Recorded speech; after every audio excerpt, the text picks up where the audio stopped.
It was meant to be a simple gift, a cute little Raggedy Ann doll, something innocent, harmless, just a decoration to brighten a room. But what followed would become one of the most terrifying and well-documented hauntings in modern paranormal history. A story so disturbing and inspired movies, books, and decades of fascination and fear. This is the real story behind Annabelle, the doll that didn't just move, it manipulated, it attacked, and it nearly destroyed the lives of those who let it in.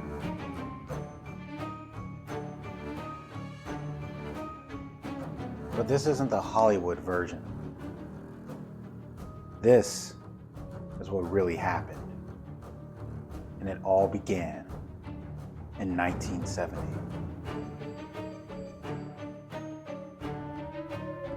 In 1970, my mother purchased an antique Raggedy Ann doll from a local hobby store. It was a birthday present for her daughter, Donna, a nursing student preparing to graduate and move into a small apartment with her roommate, Angie. The doll was quirky, cute. No one suspected it was anything more than a simple collectible. Donna placed it neatly on her bed and never gave it a second thought. But within days, something strange happened. The doll began to move. At first, it was subtle. A shift in posture, a tilt of the head. But the changes became more noticeable. The doll would appear in different rooms, its legs crossed, its arms folded. Sometimes it would be standing upright on its own. Donna once left it on the couch, only to return and find it back on the bed. The bedroom door still closed. It was as if the doll had a mind of its own. Weeks passed. Then came the notes. Donna and Angie began finding small slips of parchment paper scattered around the apartment. On them, words described in childlike handwriting. Help us. Help Lou. Lou was a friend of theirs, close to both Donna and Angie. He'd been around since the day the doll arrived. But here's the thing. Donna didn't own parchment paper. None of them did. So where were the notes coming from? Even more disturbing, the handwriting resembled that of a small child, and the messages weren't random. They were cries for help, directed, purposeful, creeping deeper into their lives. Then came the final straw. Donna returned home one evening to find the doll sitting on her bed again, just like before. But this time, something was different. There were what looked like drops of blood on the doll's hands and chest. A thick, red, viscous fluid, seemingly appearing out of nowhere. Now terrified, Donna and Angie sought out a medium. They needed answers. A seance was held. During the session, the medium claimed to make contact with a spirit, a girl named Annabelle Higgins. She told them she had once lived on the land before the apartment was built. She was only 7 years old when her lifeless body was discovered in a nearby field. And now, her spirit was lost, alone, but drawn to Donna. She wanted to stay, to be loved, to feel safe. Moved by sympathy, Donna agreed. She gave Annabelle permission to inhabit the doll.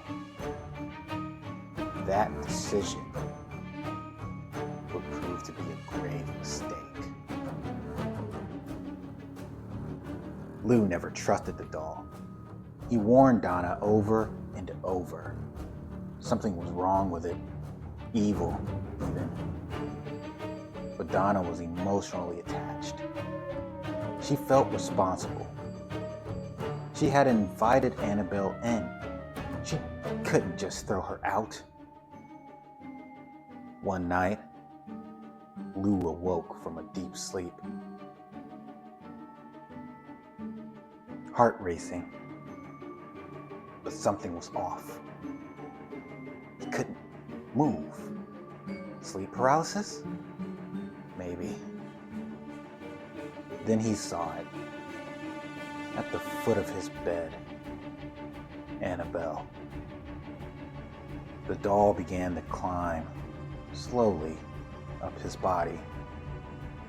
It moved over his legs, his chest, and then it wrapped its soft cloth arms around his neck. Lou couldn't scream. He couldn't breathe. He was being strangled by a doll. He blacked out. The next morning, Lou was convinced it wasn't a dream, and what came next only confirmed it. A few days later, Lou and Angie were alone, reviewing maps for an upcoming trip. The apartment was quiet. Too quiet. Suddenly they heard rustling sounds from Donna's bedroom, like someone was inside. Lou cautiously approached. The room was empty, except for Annabelle, slumped in the corner. But then, Lou felt a presence behind him. He spun around. No one was there. And then, pain. He doubled over, clutching his chest. Blood soaked through his shirt. When they pulled it open, they found 7 distinct claw marks, burning, as if seared into his flesh. 3 vertical, 4 horizontal. They were gone within 2 days, but the warning had been delivered. That was it. Donna had enough. She contacted an Episcopal priest, Father Hagen, who escalated the case to Ed and Lorraine Warren.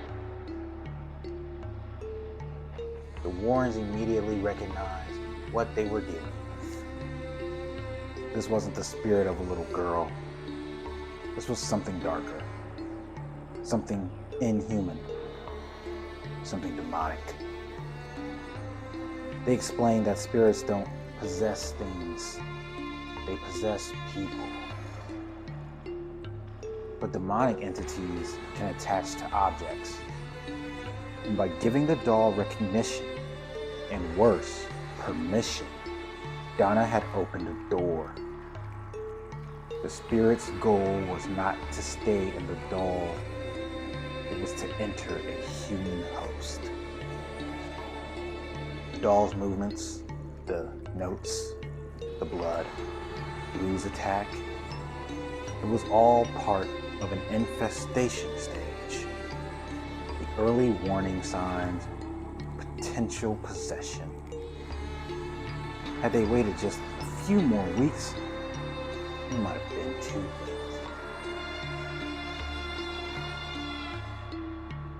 father, Cook, performed a full exorcism on the apartment.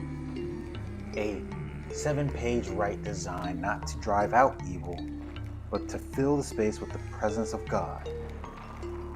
The apartment was finally at peace. But the Warrens had one final task: removing the doll itself. They brought it home, but it didn't take the highway. Ed warned that the spirit might still be active. Sure enough, the car stalled repeatedly. The brakes failed. The steering locked. Only when Ed doused the doll in holy water did the chaos stop. Back home, Annabelle was placed in Ed's study. At first, she seemed inert. Then she began appearing in different rooms. Even when locked away, she would reappear in Ed's favorite chair. The doll also seemed to hate holy men. Father Jason Bradford, a visiting priest, laughed at the doll. He picked it up and said, "You're just a rag doll, Annabelle. You can't hurt anyone." Ed warned him not to mock it. Hours later, the priest nearly died in a car crash. His brakes failed at an intersection. Coincidence or a warning? Today, Annabelle sits behind glass in the Warrens' occult museum, blessed regularly, never touched, but she's still active. One man mocked the doll, demanding it scratch him. On the ride home, he crashed his motorcycle into a tree. He died instantly. His girlfriend survived and confirmed they had been joking about Annabelle when it happened. Ed Warren once said, "Never challenge evil. No man is more powerful than Satan." Annabelle isn't just a doll. She's a warning, a reminder that some doors, once open, can never be closed.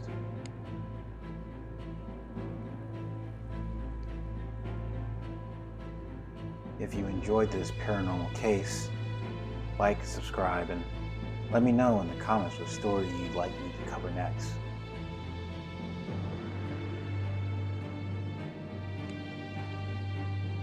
Till next time.